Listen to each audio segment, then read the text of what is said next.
My name is Anna Chen, and in the world of gaming technology, the line between playing games and revolutionizing an industry is thinner than most people realize. When my mother-in-law, Patricia Armstrong, CEO of Armstrong Tech Solutions, dismissed my gaming company as childish nonsense, she had no idea she was looking at the future of artificial intelligence. Really, Thomas? Patricia sighed during another tense family dinner at her Palo Alto mansion. When you said you were marrying a tech entrepreneur, I assumed something more serious. My husband squeezed my hand under the table. After 3 years of marriage, he was used to his mother's disdain for my work, but it still bothered him. Mom, Anna's company is revolutionizing mobile gaming, he defended. The engagement metrics are incredible. Patricia barely glanced up from her Wagyu steak. Games are for children, dear. Real tech companies solve real problems. If she only knew what my games were really doing. The story began 5 years ago when I was working on my PhD in artificial intelligence at Stanford. While everyone else was focused on traditional machine learning applications, I saw something different. The potential of mobile games to collect unprecedented amounts of human behavioral data. Think about it, I told my thesis advisor. Millions of people making billions of decisions, all generating data about how humans think and solve problems. It's the largest cognitive research study in history. He didn't get it. None of them did. Except Thomas. I met him at a tech conference where I was presenting my research. He was there representing Armstrong Tech, his mother's company. While others saw my gaming platform as trivial, he saw the potential. You're not just making games, he said after my presentation. You're building a human behavior prediction engine. He was right. Every puzzle solved, every strategy chosen, every decision made in my games fed into a sophisticated AI system that learned how humans think. The games were just the interface. The real product was understanding human cognition at scale. We married despite his mother's objections. Patricia had wanted him to marry the daughter of a prominent Silicon Valley CEO, someone who understood serious technology. Instead, he chose the game developer. What Patricia didn't know was that major tech companies had started noticing patterns in my company's patents. The AI algorithms we developed weren't just good at gaming. They could predict human behavior with unprecedented accuracy. Microsoft was the first to reach out. Your behavior prediction engine, their head of AI research said during a secret meeting, could revolutionize everything from user interface design to market prediction. They weren't the only ones interested. Google, Amazon, and Meta all sent discreet inquiries. But I had bigger plans than selling out. I was building something revolutionary, an AI system that could understand human intuition itself. The games were getting more sophisticated, collecting more nuanced data, teaching the AI not just what people did, but why they did it. The breakthrough came 3 months ago. My team had been analyzing data from our latest game, a complex puzzle solver that had gone viral globally. The AI wasn't just predicting player choices anymore, it was understanding human creativity itself. This is beyond gaming, my lead engineer said, staring at the results. This could change everything about how AI interacts with humans. That's when Microsoft made their official offer, $200 million for just the behavioral prediction engine. Not the games, not the company, just that one piece of technology. I kept the offer secret, knowing what was coming. Patricia had been planning something of her own. Armstrong Tech was struggling. Their traditional enterprise software was losing market share to cloud providers. They needed something new, something revolutionary. We're acquiring promising tech startups, Patricia announced at a family dinner last week, building a portfolio of serious technology companies. The way she emphasized serious made her meaning clear. Then came yesterday's board meeting. Patricia had invited me, supposedly to learn about real technology business.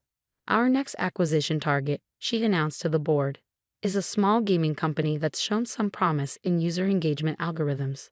She smiled coldly at me. We're offering $2 million. Generous, considering it's just a game company.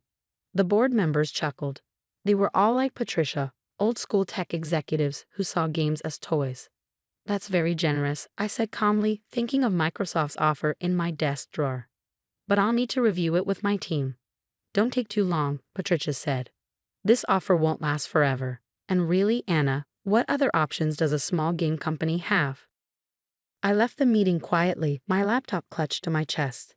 Inside it was the latest data from our AI system, data that would shake the foundations of artificial intelligence research. Thomas found me in my home office that night, surrounded by patent applications and technical diagrams. "You're not going to take her offer, are you?" he asked. I showed him the Microsoft offer, then the latest AI results. "This is incredible," he whispered, understanding the implications. "Does Mom have any idea what you've really built?" "No," I said, smiling slightly. "But tomorrow she's going to learn the difference between making games and changing the world." I looked at my phone, where emails from other tech giants were piling up. They'd all seen the latest patents. They all understood what Patricia couldn't see, that while she was dismissing me as a toy maker, I'd built something that would transform the entire tech industry. Tomorrow's board meeting would be interesting indeed. The next morning's board meeting started exactly as Patricia had planned. Almost. I arrived early to find Armstrong Tech's boardroom already filled with unexpected faces. Along with the usual board members, representatives from Microsoft, Google, and Meta sat quietly in the observer seats. Thomas had made some calls. Patricia's triumphant smile faltered slightly when she saw them. "What are they doing here?" she whispered to her assistant. "Observing a potential acquisition," I answered, setting up my laptop. "Isn't that what you wanted?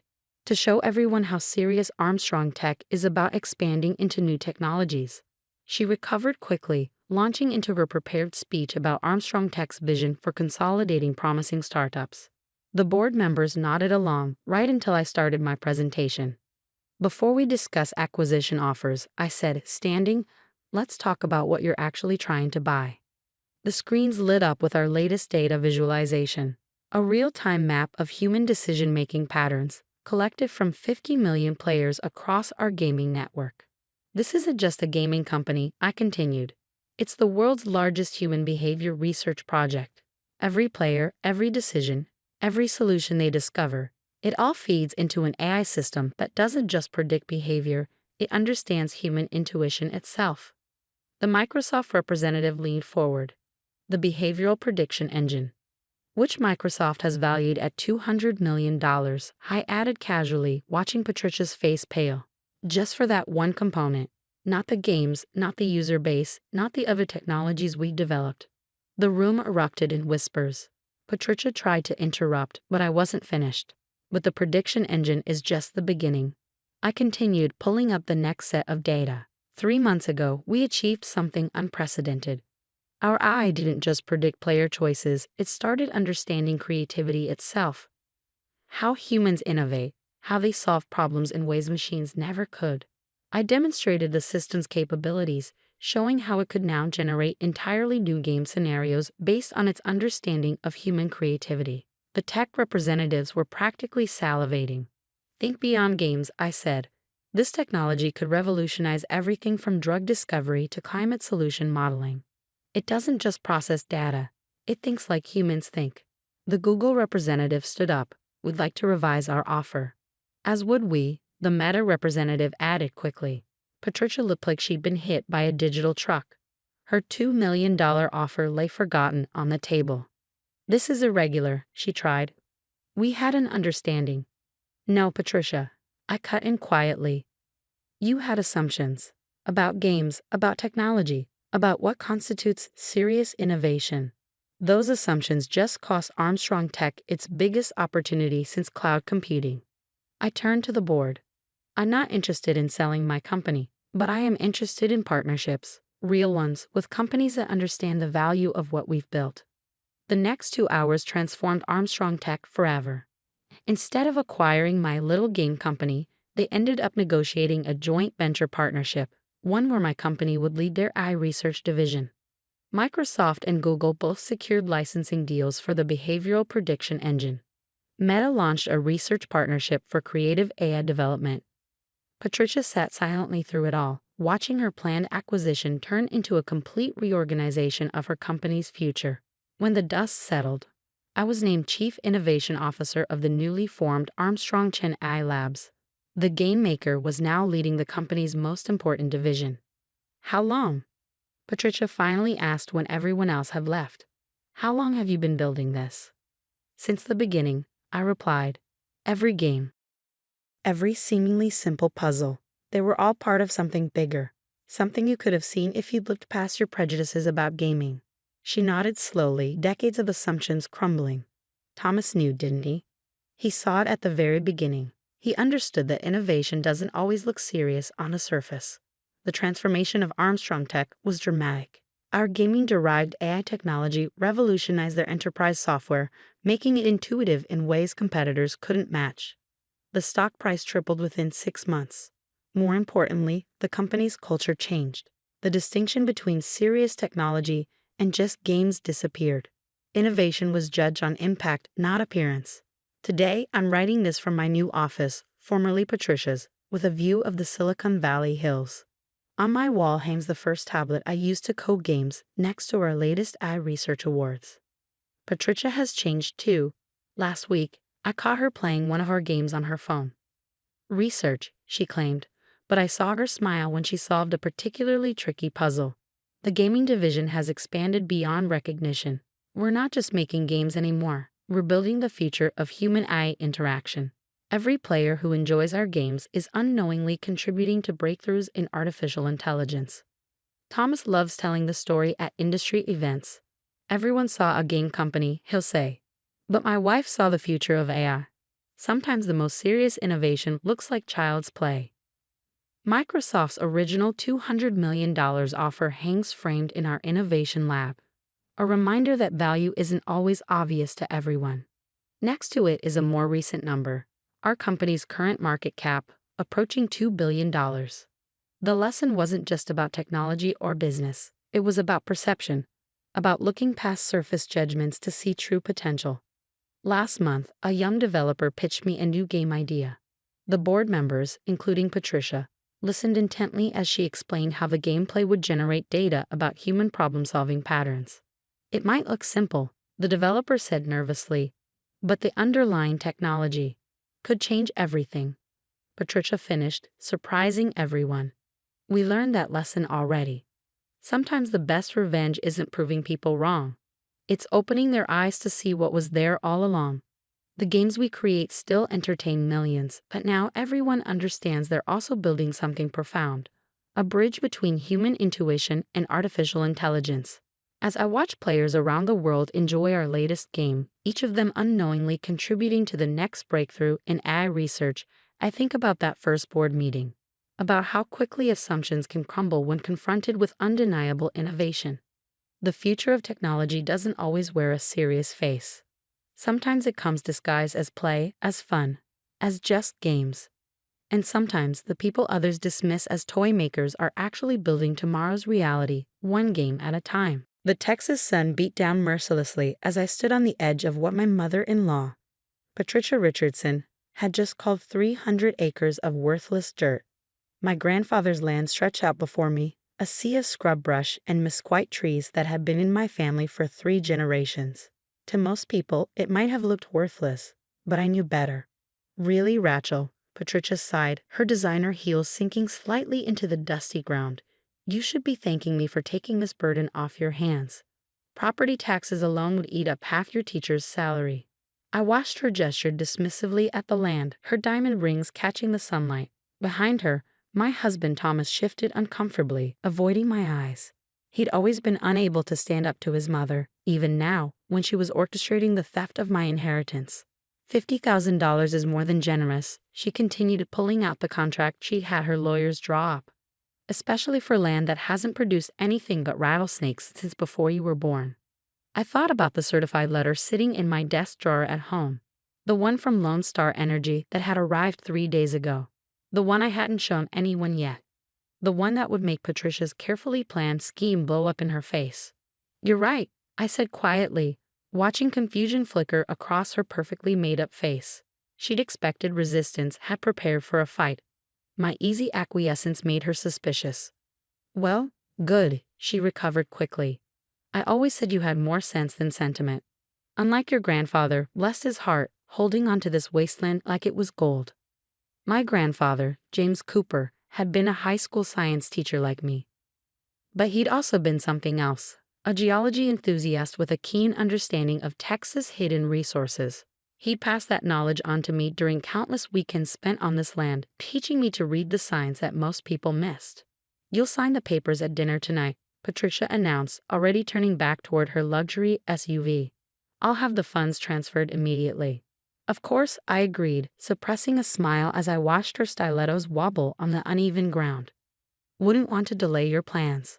Those plans, I knew, included selling a land to a real estate developer who'd been eyeing it for a new subdivision. Patricia had been bragging about it at every family gathering for months, how she'd turned this wasteland into a profitable development. She thought she was taking advantage of my financial situation: a teacher's salary, student loans, and a husband whose business was struggling. What she didn't know was that I'd been in contact with 3 different energy companies over the past year. Grandfather's geology lessons hadn't been just weekend entertainment, they'd been preparation. He'd known what lay beneath this worthless land, had documented it meticulously in journals I'd inherited along with the property. That evening, at Patricia's carefully orchestrated dinner party, I sat quietly as she presided over her dining room table like a queen. The crystal glasses sparkled, the silver gleamed, and the contract sat by my plate like a snake waiting to strike. "I've already spoken with the developers," she announced to the assembled family members. "This time next year, Richardson Estates will be the most exclusive address in the county." My brother-in-law, James, whistled. "Must be worth a fortune if developers are interested." "Oh, the land itself is worthless," Patricia waved her hand dismissively. "But location is everything. Once we clear all that scrub brush and level it properly." I took a sip of wine, thinking about the geological surveys grandfather had commissioned years ago, updated by my own recent tests, about the specific mineral rights he carefully maintained when selling small parcels of the original property, about the look that would appear on Patricia's face when she realized what she'd done. "Rachel dear," Patricia's voice cut through my thoughts, "let's get the unpleasant business out of the way, shall we? Then we can enjoy our dinner." She slid the contract across the table, a pen following it like a well-choreographed dance. I could feel Thomas tense beside me, could see the mixture of guilt and relief on his face. He thought his mother was helping us, giving us a way out of our financial struggles. I picked up the pen, noting how the dining room had fallen silent. Patricia's smile was triumphant as I began to sign, her fingers already reaching for the contract. "Just one question," I said, pausing with the pen hovering over the signature line. "The mineral rights are included in this transfer, correct?" Patricia's smile flickered slightly.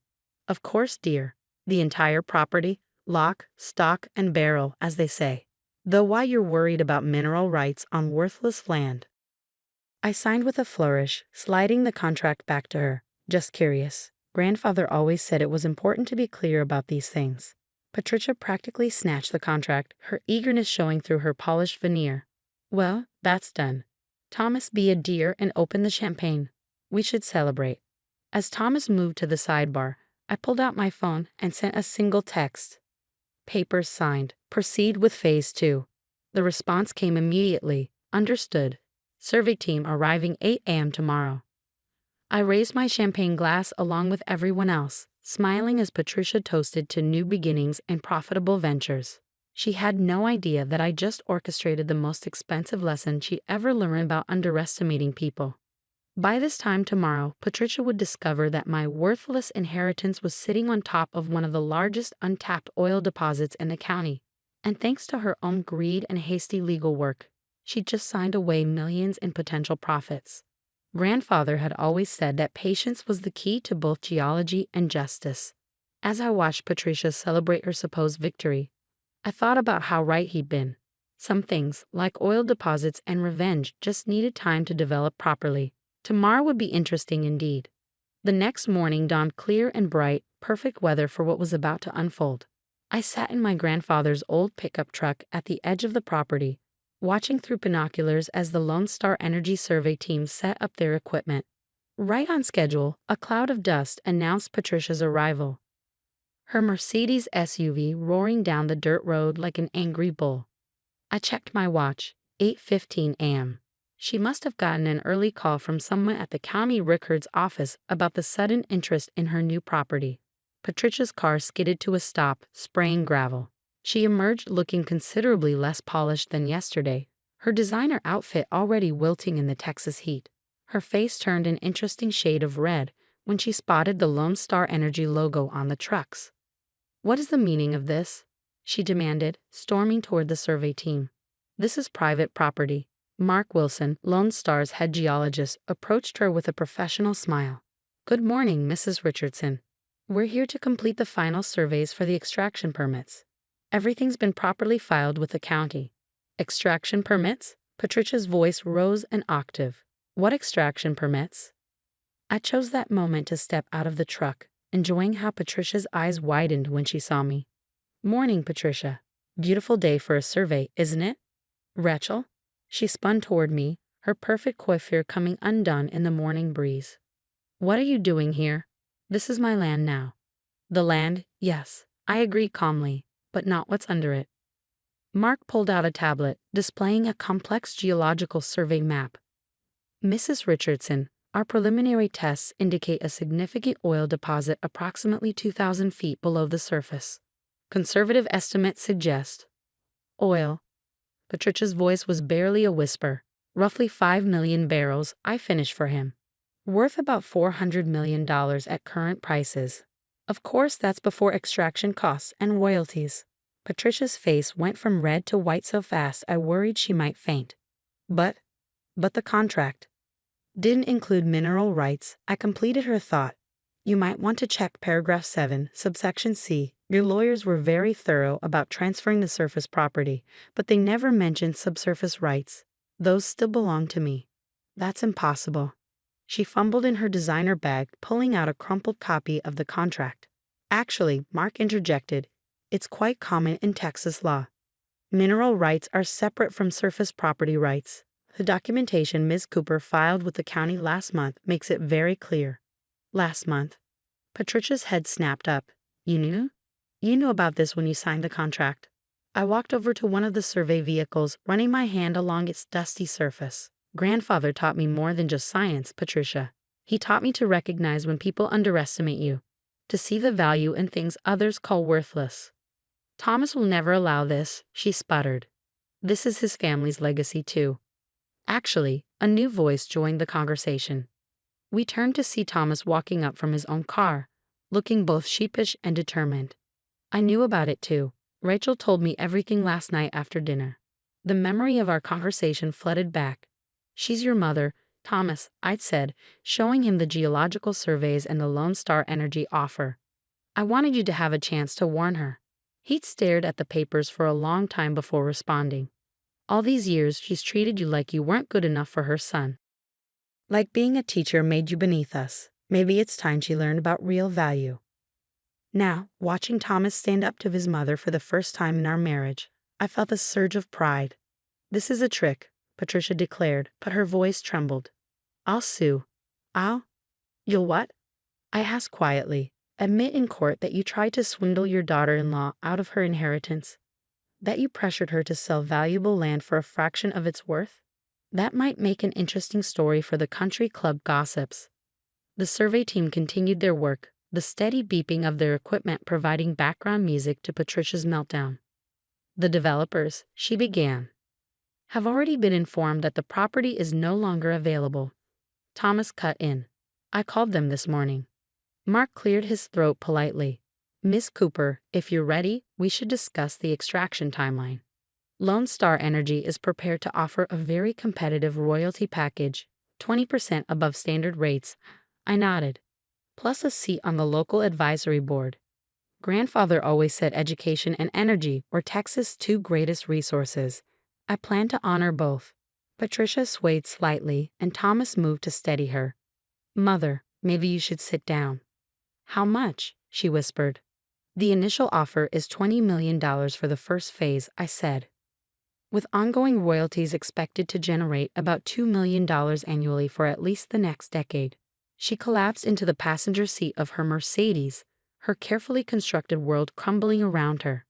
"The property taxes on this worthless land will be quite manageable now," I added, unable to resist one final dig. Over the next few hours, as the survey team completed their work, I watched Patricia age years. Her perfect makeup couldn't hide the shock and fury warring on her face as she realized how completely she'd been outmaneuvered. By evening, the story had spread through the family like wildfire. My phone buzzed constantly with messages from relatives who'd witnessed my humiliation at dinner the night before. The family dynamics had shifted seismically, much like the oil deposits beneath our feet. 1 week later, I sat in the Lone Star Energy boardroom signing the final contracts. The company's lawyers had been impressed by my grandfather's meticulous record-keeping and my own careful planning. One last thing, I told them, pulling out a document of my own. I want to establish a scholarship fund with part of the proceeds for local students interested in studying geology or education. In memory of your grandfather? The CEO asked. No, I smiled. In honor of Patricia Richardson, to remind everyone that true value isn't always visible on the surface. The story became something of a legend in our part of Texas.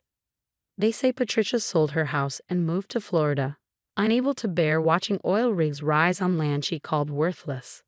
Thomas and I stayed, watching as my grandfather's legacy helped fund new schools and community projects. The worthless land proved even richer than initial estimates suggested. Within 2 years, the extraction operation had expanded, and my royalty checks had doubled. I kept teaching them now in a new science building that bore my grandfather's name. Sometimes, when I visit the property, I bring my students for geology lessons. Standing where my grandfather once stood, I teach them what he taught me, that knowledge, patience, and integrity are the real valuable resources. And on my desk at school, I keep the contract Patricia had me sign, framed next to my grandfather's first geological survey of the property, a reminder that sometimes the best revenge isn't about getting even. It's about proving just how wrong someone was to underestimate you. I'm Laura Martinez, and 6 months ago, I inherited the most worthless piece of land in New Mexico. At least that's what my mother-in-law called it. My father's 500-acre ranch wasn't much to look at. Dry desert land, a modest house, and a barn that had seen better days. But Dad had insisted on keeping it in the family, refusing countless offers over the years. There's more to this land than meets the eye, Maija, he'd always say with a knowing smile. What no one knew was that he'd left me more than just the ranch. He'd left me his research, carefully documented over 30 years, hidden in a safe behind his favorite photograph. When I found it the day after his funeral, everything started making sense. My mother-in-law, Diana Blackwood, had been trying to get her hands on the ranch since I married her son Thomas 3 years ago. The Blackwoods owned most of the surrounding property, turning it into luxury developments and high-end resorts. My father's ranch was the last holdout, a stubborn patch of authentic Southwest in their carefully manicured empire. It's an eyesore, Diana would say at family gatherings, swirling her expensive wine. Really, Laura, you're doing the whole region a disservice by keeping it as is. We could make it into something special. Thomas, who'd grown up in the world of real estate development, couldn't understand my attachment to the land either. Mom's right, honey. That ranch is just sitting there, not generating any income. Her offer is more than fair. But I remembered the nights spent on the porch with Dad, studying the stars and listening to his stories about the land. He was more than just a rancher. He'd been a geologist before retiring to run the family property. Those nights weren't just father-daughter bonding. They were lessons he was passing down. The research he left behind confirmed what he'd suspected all along. The geological surveys, water table measurements, and mineral analysis painted an extraordinary picture. But I needed proof, concrete evidence that would stand up to scientific and legal scrutiny. I started making calls, quietly at first. Old colleagues of Dad's from his geology days, government energy officials, environmental scientists. Each conversation added another piece to the puzzle. I hired independent experts to conduct new surveys, paying them from my savings and swearing them to secrecy. Deanna noticed the increased activity around the ranch. Planning some renovations? She asked sweetly during a Sunday dinner at her mansion. You know, if money's tight, our offer still stands. I smiled politely and changed the subject. Let her think I was struggling. It made what was coming even sweeter. The pressure intensified as Diana's latest development project approached its final stages. The Desert Springs Resort was supposed to be her crowning achievement, 1,000 acres of luxury homes and golf courses surrounding my father's ranch. But without our property, their plans would have to change significantly. Be reasonable, she said one evening, cornering me in her kitchen. $5 million is more than generous for that dusty old place. You could buy a beautiful home in our new development, be part of something spectacular. What she didn't know was that I'd already received a preliminary report from the Department of Energy. Dad's research was right, spectacularly right, but I needed just a little more time to get everything in order. Deanna, however, had run out of patience. She arranged a family dinner that felt more like an intervention. Thomas's siblings were there with their spouses, along with his father, Richard, who usually stayed out of Diana's schemes. "We need to discuss the future of this family," Diana announced once everyone was seated. Laura's continued obstinance about the ranch is holding everyone back. "The Desert Springs project represents our legacy." She pulled out a folder containing transfer papers already prepared. $5 million, as discussed. "Just sign here, and we can all move forward together." The room was quiet, everyone looking at me expectantly. Even Thomas seemed eager for me to simply give in, to stop fighting his mother's will. "Actually," I said calmly, "there's something you should know first. The government surveyor's final report arrives on Tuesday. You might want to wait before filing those papers." Diana's perfectly maintained smile faltered slightly. "Government surveyors? What government surveyors?" I took a sip of water, thinking about Dad's research, about all the nights he spent meticulously documenting what lay beneath that worthless desert land. "You'll find out soon enough. But trust me, you're going to want to hold onto those papers." "This is ridiculous," Diana snapped, her composure cracking. "Thomas, talk some sense into your wife." But Thomas was looking at me with confusion and growing curiosity. In 3 years of marriage, he'd never seen me stand up to his mother like this. "What's really going on, Laura?" he asked quietly. I stood up, smoothing my dress. "You'll all find out on Tuesday. Dad always said there was more to that land than meets the eye. He was right, in ways that are going to change everything." As I walked out, leaving the transfer papers untouched, I heard Diana already on the phone with her lawyers. But it was too late. By Tuesday, everyone would know exactly what my father had discovered beneath that desert soil, and the Blackwood family's plans would never be the same. Tuesday morning dawned hot and clear over the ranch. I sat on the porch where Dad and I used to stargaze, watching dust devils dance across the desert. By noon, everything would change. The first vehicle to arrive was the black SUV carrying Dr. Elena Rodriguez from the Department of Energy. Behind her came 3 more government vehicles and a van from the U.S. Geological Survey.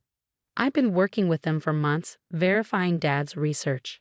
I wasn't surprised to see Diana's Mercedes kicking up dust on the access road shortly after. News travels fast in small towns, and the sudden appearance of federal vehicles at the ranch would have set off all her alarm bells. "What is the meaning of this?"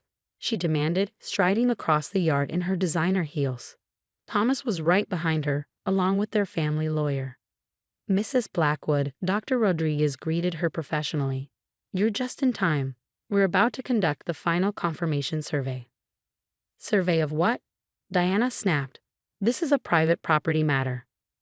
"Actually," Dr. Rodriguez replied, consulting her tablet, "this property sits on what appears to be one of the largest lithium deposits ever discovered in North America." The silence that followed was absolute. Even the desert wind seemed to pause. "Lithium," Thomas whispered. As in the essential component for electric vehicle batteries, yes." I finished. "Dad was a geologist, remember? He spent 30 years mapping and studying this land. He knew what was here, but he waited until the technology and market were ready." Diana's face had gone pale. "Impossible. We've had surveys done." "Surface surveys," I corrected. Dad's research went deeper. The unique geological formation here created what he called a lithium trap. Deposits far richer than anything found before in the U.S. Dr. Rodriguez nodded. "Our preliminary estimates suggest the deposit could supply up to 30% of the nation's lithium needs for electric vehicle production. Given the current push for domestic supply chains, this is a game-changing discovery." I pulled out Dad's research notebooks. He documented everything. The mineral composition, the extraction potential, even environmentally sustainable methods for accessing it. He wasn't just sitting on this land. He was protecting it until it could be developed responsibly. Diana's lawyer was already on his phone, frantically researching lithium prices. I saw the moment he found the current market value. His eyes went wide. "The $5 million you offered for the ranch," I continued quietly. "The lithium rights alone are worth billions. But that's not even the best part. Dr. Rodriguez took her cue, pulling up a satellite map. The deposit extends well beyond the ranch boundaries. However, due to the geological formation, the only viable access point is through this property. Any extraction would have to begin here. I watched understanding dawn on the Blackwoods' faces. Their luxury development plans, their Desert Springs resort, all of it would have to change. The ranch wasn't just valuable on its own. It was the key to accessing the entire region's mineral wealth. Deanna recovered first, her business instincts kicking in. We can work something out. A partnership. The Blackwood Group has the resources, the connections. I've already made other arrangements. I cut in. A consortium of American manufacturers has agreed to fund the development with strict environmental protections in place. Part of the land will remain a working ranch, honoring Dad's legacy. The rest will become a model for sustainable mineral extraction. Thomas stepped forward, really looking at me for the first time since we'd married. You knew about this, all those times Mom was pressuring you to sell. I suspected, I said softly. But I needed proof. Dad left me everything I needed. His research, his contacts, even introductions to the right government officials. He prepared me for this moment. The next few months were a whirlwind of activity. News of the lithium discovery made national headlines. Environmental impact studies were conducted, permits were filed, and construction began on the extraction facility. True to my word, I made sure it was done right, no cutting corners, no rushing for quick profits. Deanna tried everything to get a piece of the project. She offered partnerships, threatened lawsuits, even attempted to challenge Dad's will. Nothing worked. The documentation was ironclad, and the federal government's interest in domestic lithium production meant they were backing me fully. The Blackwood Group's Desert Springs resort was redesigned, scaled back to work around the new reality of their neighbor being a strategic mineral resource. Diana had to content herself with marketing eco-luxury living near America's clean energy future. Thomas and I had long conversations about trust, respect, and seeing beyond surface appearances. He admitted that his mother's materialism had colored his view of value. Watching me manage the lithium project, balancing profit with responsibility, changed his perspective. Your dad knew exactly what he was doing, he said one evening as we sat on the porch. Not just with the lithium, but with you. He raised you to see the bigger picture. 1 year later, the ranch has transformed, but not in the way Deanna had envisioned. The historic ranch house stands proudly restored. The barn has become a research center where geologists and environmental scientists study sustainable mining practices. A portion of the profits funds scholarships for students studying clean energy technology. Last week, I found Diana walking the property line, staring at the facility taking shape in the distance. For once, her perfect composure showed cracks of genuine emotion. He offered to sell me this land 15 years ago, she said quietly, your father. I dismissed it as worthless without even doing proper research, too focused on what I wanted to see rather than what was actually there. I thought about Dad's patient smile, about all the lessons he taught me about looking deeper, about waiting for the right moment. It's not too late to learn from him, I replied. The consortium could use someone with your development experience if you're willing to do things the right way. She looked at me for a long moment, perhaps seeing me clearly for the first time. I'd like that. Now, as I watch the sunset paint the desert in shades of gold and purple, I think about how appearances can deceive. This worthless land turned out to be one of the most valuable properties in the Southwest. But its true worth isn't just in the lithium beneath the soil. It's in the lesson it teaches about patience, vision, and the wisdom to see beyond the surface. Dad's favorite photograph still hangs in the ranch house, now restored to its former glory. Behind it, the safe holds more than just his research. It holds the proof that sometimes the greatest treasures are the ones others are too blind to see. Yesterday, a young geology student touring the facility asked me why Dad had waited so long to reveal what he'd found. I smiled, remembering all those nights under the stars. Sometimes, I told her, the real value of something isn't in what you can get for it today, but in what it can become tomorrow. You just have to be patient enough to wait for the right moment and wise enough to make sure it's developed the right way. The desert wind carried her answer away, but I know Dad would have approved, because in the end, he left me more than just a valuable piece of land. He left me the wisdom to know what to do with it. And that's worth more than all the lithium in the world. I never thought my career would end at a company gala, But as I stood there in my carefully chosen black cocktail dress, watching CEO Richard Parker's face turn crimson with orchestrated rage, I realized that sometimes the end is just the beginning. My name is Alexandra Chen, and after 4 years at Global Tech Innovations, I had uncovered something that would shake the company to its core.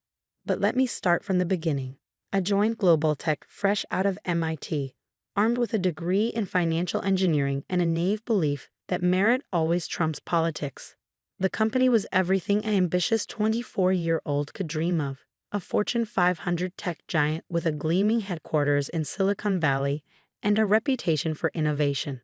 My first 3 years were a blur of 60-hour weeks, complex financial models, and gradual promotions. I moved from junior analyst to senior financial strategist, earning a reputation for catching discrepancies that others missed.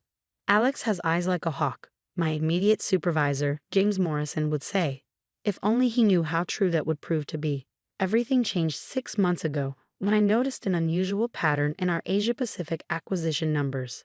Small discrepancies at first, rounding errors that shouldn't exist in our automated systems, timestamps that didn't quite match across databases. Most people would have ignored these tiny inconsistencies. But I had spent 3 years building our fraud detection algorithms, and I knew that the biggest financial crimes often hide behind the smallest errors. I did what any diligent employee would do. I reported my findings to my supervisor. James listened carefully, his forehead creasing with concern. "This is serious, Alex. Let me take it to Richard directly."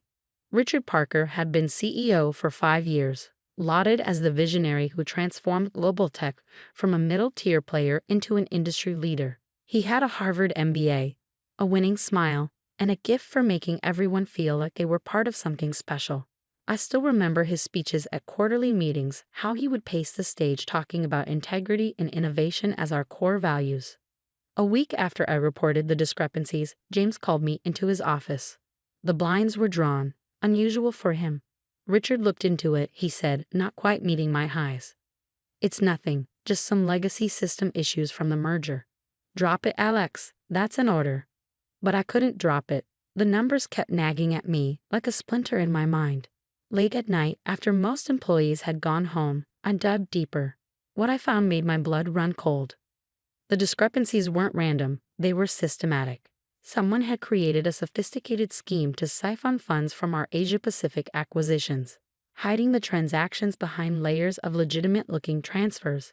The amounts were cleverly calculated to stay just below standard audit thresholds. Over 3 years, the total reached $43 million. I spent weeks documenting everything, triple-checking my findings, building an airtight case. The evidence pointed to a small group of senior executives, led by none other than Richard Parker himself.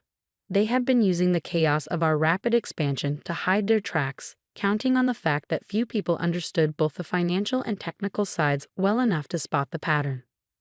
I should have known what would happen next. 2 days after I submitted my comprehensive report to the board's audit committee, Richard called an emergency executive meeting. I wasn't invited, but Maria from accounting texted me the highlights. Richard had discovered a massive fraud attempt by a junior employee. Me. According to him, I had been manipulating the Asia-Pacific numbers, trying to hide my own embezzlement scheme. The next week was a nightmare of hostile HR meetings and thinly veiled threats. Suddenly, my access to key systems was revoked. Longtime colleagues stopped meeting my eyes in the hallway. James, my once supportive supervisor, now walked the other way when he saw me coming. But Richard had made one crucial mistake. In his rush to discredit me, he hadn't realized that I had built backdoors into the fraud detection system, legitimate security features that logged every attempt to modify or delete transaction records. Every time they tried to cover their tracks, they only created more evidence. Which brings us back to the company gala. Richard had planned it perfectly, or so he thought. A public humiliation in front of the entire company, designed to destroy my credibility once and for all. As security approached to escort me out, I caught a glimpse of James in the crowd, looking uncomfortable but unwilling to speak up. "Ms. Chen has been terminated for gross misconduct," Richard announced to the stunned crowd. "She attempted to defraud this company of millions, betraying the trust we placed in her." I could have shouted, could have made a scene. Instead, I smiled calmly and spoke just loud enough for the closest 50 people to hear. Check the real audit trail, Richard. The one that logs everything, including deletions. The color drained from his face so quickly I thought he might faint. In that moment, he realized his mistake. But it was too late. As security led me out, I sent a pre-written email to every board member and major shareholder. Subject line: Evidence of $43 million fraud scheme. Emergency board meeting required. I spent the weekend in my apartment, ignoring calls from unknown numbers and watching my encrypted backup servers light up with access attempts. They were trying desperately to find and delete any evidence, not realizing that every attempt was being logged, creating an even stronger case against them. Monday morning was approaching, and with it, the emergency board meeting that would change everything. Richard thought he had won, thought he had destroyed me. But sometimes the greatest victory comes after everyone thinks you've lost.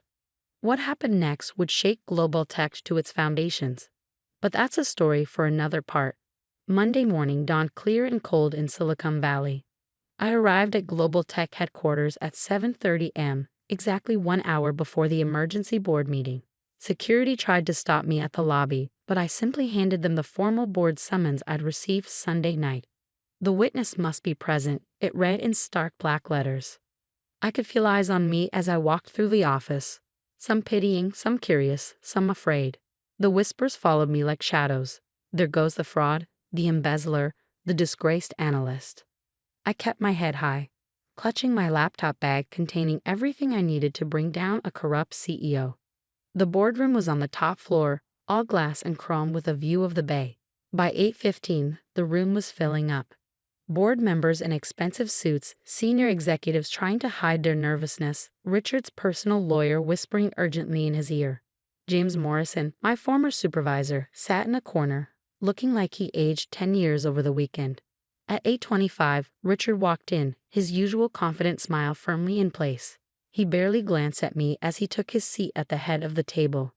Poor Richard, he still thought he was in control. Let's address this ridiculous situation quickly, Richard began, shuffling his papers importantly. Ms. Chen has made some outrageous accusations. Actually, interrupted Margaret Wu, the head of the board's audit committee. We'll begin with Ms. Chen's presentation. She nodded at me. Please proceed.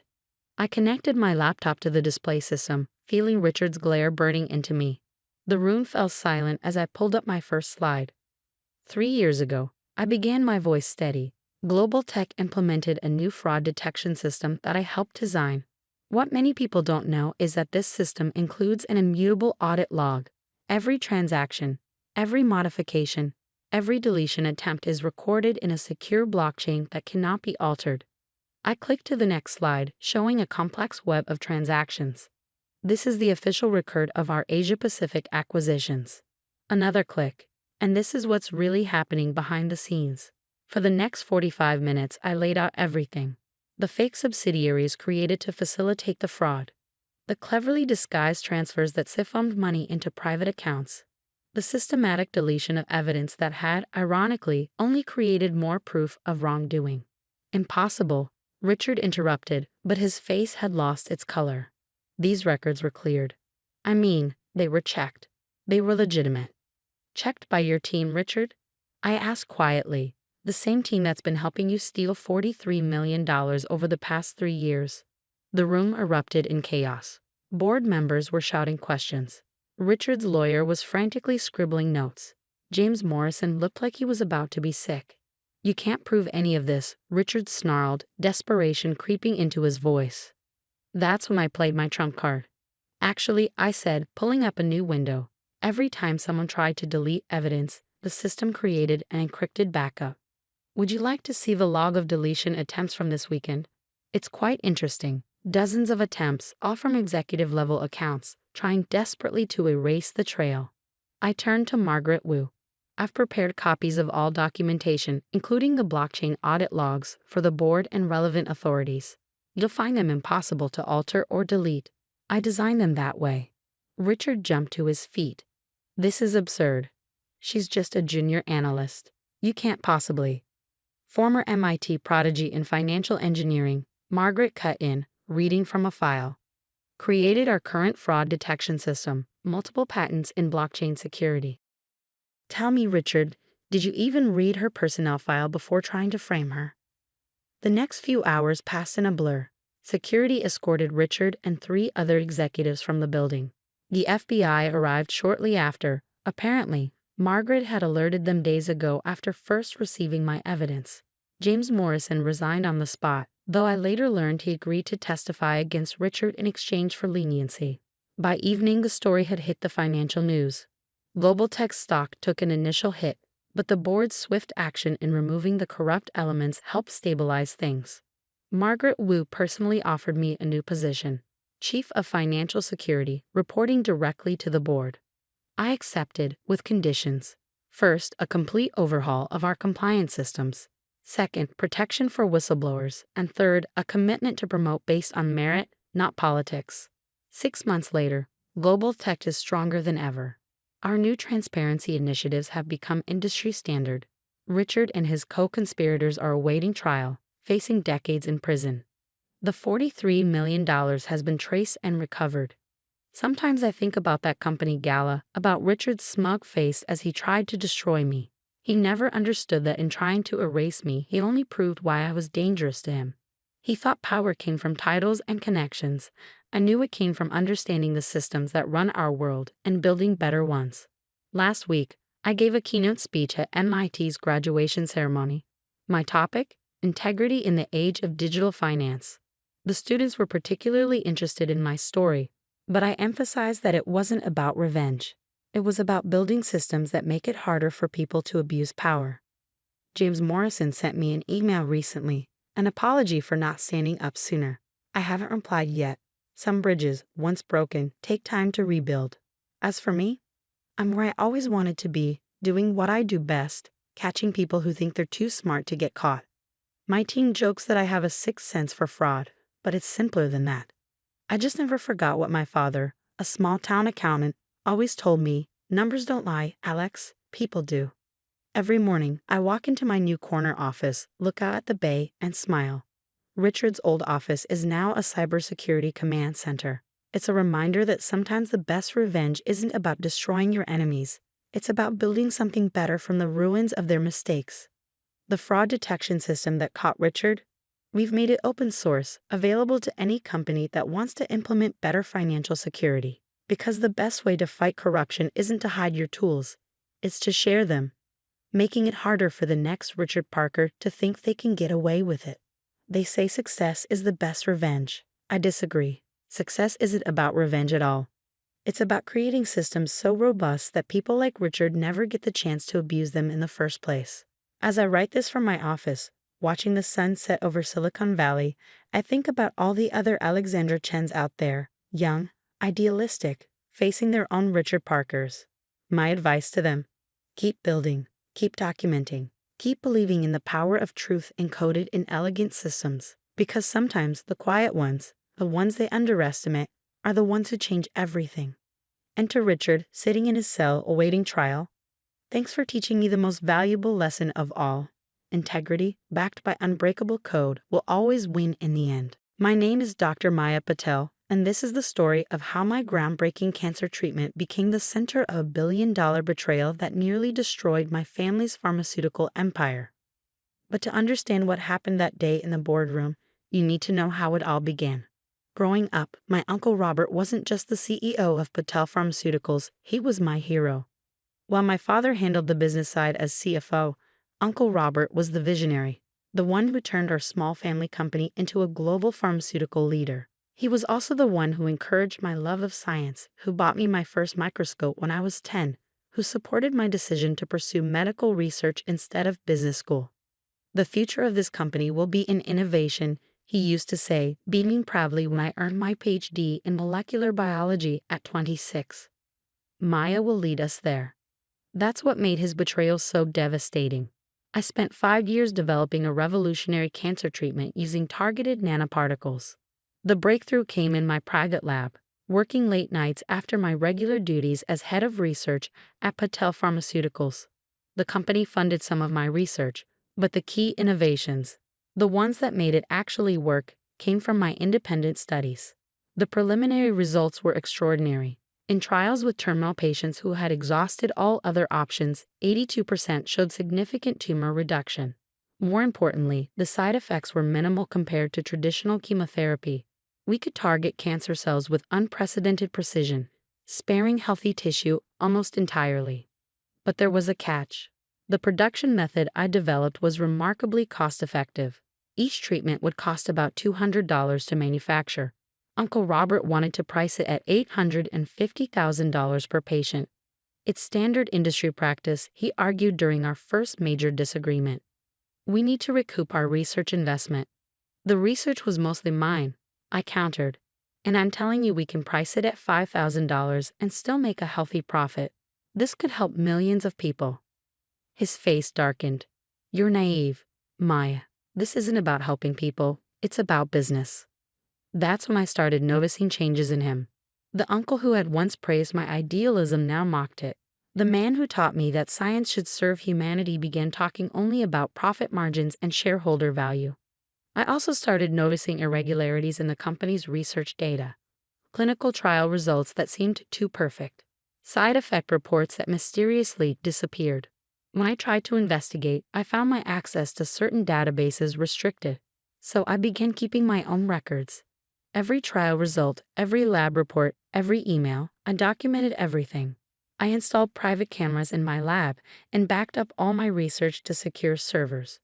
Most importantly, I filed certain key patents under my own name rather than the company's. Uncle Robert noticed. You seem distracted lately, he mentioned casually one evening as I was working late, spending a lot of time on documentation. Just being thorough, I replied, not meeting his eyes. FDA approval requires detailed records. He lingered in my doorway.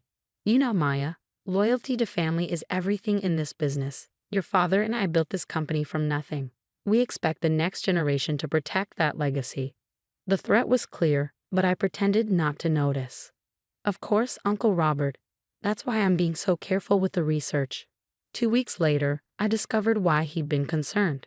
Hidden in the company's sealed records were disturbing reports. Failed trials covered up, dangerous side effects hidden, research data manipulated to make results look better than they were. My uncle hadn't just been cutting corners, he'd been deliberately falsifying research to rush drugs to market. I gathered my evidence carefully, making sure everything was duplicated and secured. Then I contacted the FDA quietly, requesting a thorough audit of our research protocols. The day before the audit was scheduled, Uncle Robert called an emergency board meeting. As I walked into the boardroom, I knew something was wrong. My father wasn't there, but Uncle Robert's new allies were board members he'd brought in over the past year, all focused on maximizing profits at any cost. We've discovered a serious breach of company policy, Uncle Robert began, his voice carrying none of the warmth I remember from childhood. Dr. Patel has been conducting unauthorized research, attempting to steal company patents for personal gain. My heart raced, but years of laboratory work had taught me to keep my hands steady and my face calm. Furthermore, he continued, she's been accessing restricted files, violating multiple NDAs. Security will escort her out. All her research and patents now belong to Patel Pharmaceuticals. The board members nodded in approval. They'd already decided. This wasn't a meeting, it was an execution. One thing first, I said, standing slowly. You might want to check the real research data. All of it, including the sealed files. Uncle Robert's face tightened. Security. As 2 guards approached, I smiled. The FDA audit team arrives Monday morning. They're particularly interested in the hidden trial results from the last 5 years. The ones showing what really happened to those test subjects. The color drained from his face. He knew exactly what I was talking about. You wouldn't dare, he whispered. This is family. Yes, I replied sadly, it is. As security escorted me out, I heard him already on the phone, barking orders to destroy files. But it was too late. Everything was already safely documented, backed up, and in the hands of federal investigators. What happened next would shake the pharmaceutical industry to its core and prove that sometimes protecting family legacy means exposing uncomfortable truths. Monday morning arrived with a media circus outside Patel Pharmaceuticals headquarters. Someone had leaked news of the FDA audit, and reporters were swarming the parking lot. I watched the live coverage from my apartment, where I'd spent the weekend fielding calls from journalists and preparing for what was coming. My father finally called Sunday night.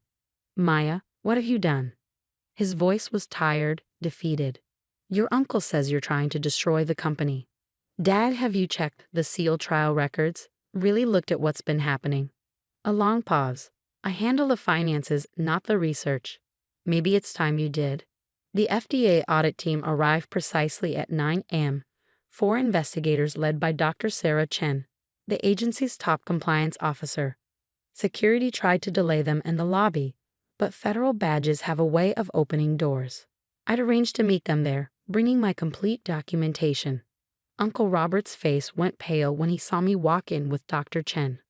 "This is a private company matter," he began, but Dr. Chen cut him off. "This is a federal investigation into potentially criminal research violations," she stated flatly. "Dr. Patel has provided evidence of systematic data falsification and concealment of adverse events in multiple drug trials. We're here to verify these claims." For the next 6 hours, the audit team combed through records, interviewed staff, and compared my documentation with official company files.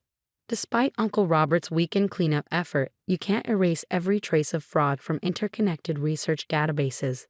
The truth has a way of leaving fingerprints. "My God," my father whispered as he reviewed the evidence. "Years of manipulated trial data, hidden deaths, suppressed safety warnings, all in the pursuit of faster approvals and higher profits. Robert, what did you do?" Uncle Robert's corporate mask finally cracked. "I built this company," he shouted. "Everything I did was to make us stronger. These regulations, these price controls, they're killing innovation. Sometimes you have to bend the rules to do what's necessary." Necessary? I stepped forward, holding up a file. Was it necessary to hide the deaths of 18 patients in the Cardiolux trials? To bury reports of liver failure? Those people had families, Uncle Robert. They trusted us. The boardroom fell silent. Dr. Chen's team had heard enough. Within hours, news broke that the FDA was suspending all of Patel Pharmaceuticals' current drug trials pending a full investigation. Our stock price plunged 60% before trading was halted. What followed was a corporate earthquake. The board forced Uncle Robert's immediate resignation. Federal investigators descended on the company, uncovering years of systematic fraud. Class action lawsuits were filed on behalf of patients and families affected by the hidden side effects. But the biggest shock came from my father. After reviewing all the evidence, he called an emergency shareholder meeting.